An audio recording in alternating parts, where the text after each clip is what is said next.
Pelaksanaan program KB di Bali diharapkan tidak lagi bicara masalah membatasi kuantitas jumlah penduduk, namun lebih menitik beratkan pada membangun keluarga yang berkualitas. Hal tersebut dikatakan Gubernur Bali Wayan Koster saat membuka rapat koordinasi daerah program kependudukan, keluarga berencana, dan pembangunan keluarga atau KKBPK Provinsi Bali tahun 2019 di Sanur. Menurut Wayan Koster, selama ini program KB di Bali sudah sangat sukses membuat jumlah penduduk Bali menjadi stagnan. Namun di sisi lain, pelaksanaan program KB dengan 2 anak dikhawatirkan akan menghilangkan struktur keluarga orang Bali yang terdiri dari 4 orang anak. Hal ini akan berdampak dari segi budaya dan merugikan dari segi politik. Karena itu, Gubernur berharap pelaksanaan program KB diharapkan tidak lagi fokus pada membatasi jumlah anak, namun lebih pada peningkatan kualitas keluarga itu sendiri. Kualitas keluarga bisa dilihat dari tingkat kesejahteraannya secara ekonomi, dari segi pendidikan, dan dari segi kesehatan.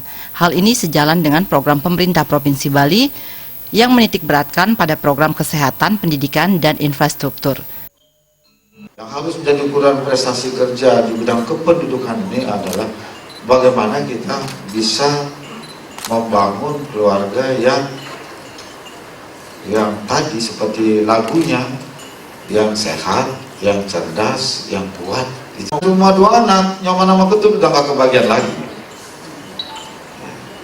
Habis dia. Coba lihat cek di kakaknya sekarang di rumah-rumah, udah langka itu nyaman sama ketut di kakaknya itu. Jadi ada bagian dari warisan leluhur kita kami ini hilang jadinya di Bali.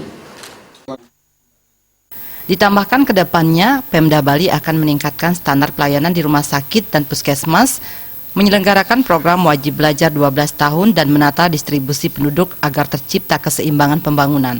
Sementara itu, Kepala Perwakilan BKKBN Provinsi Bali, Insinyur Catur Sentane, ikut mendukung program KB Bali yang diutarakan Gubernur Bali. Ya, tidak ada masalah. Sekarang begini, kita serahkan sepenuhnya kepada keluarga, kepada masyarakat. Kalau masyarakat kita memilih 4, dia sudah mempertimbangkan dari segi kemampuan ekonominya, dari segi daya tampung, daya lingkungan, dan sebagainya.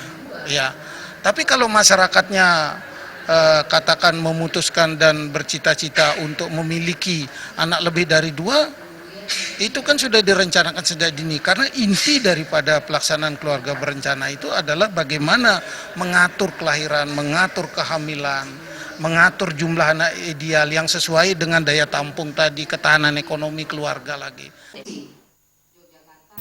Rapat koordinasi daerah program kependudukan, keluarga berencana, dan pembangunan keluarga Provinsi Bali tahun 2019 diikuti 200 peserta lintas sektoral dari unsur para pemangku kebijakan, lembaga swadaya masyarakat dan organisasi masyarakat, serta organisasi profesi.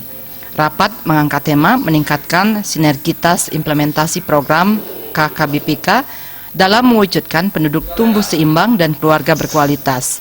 Bertindak sebagai keynote speaker Deputi Pengendalian Penduduk, Dr. Dwi Listiawardani, yang membawakan makalah berjudul Dampak Penurunan Fertilitas dan Pemanfaatan Bonus Demografi.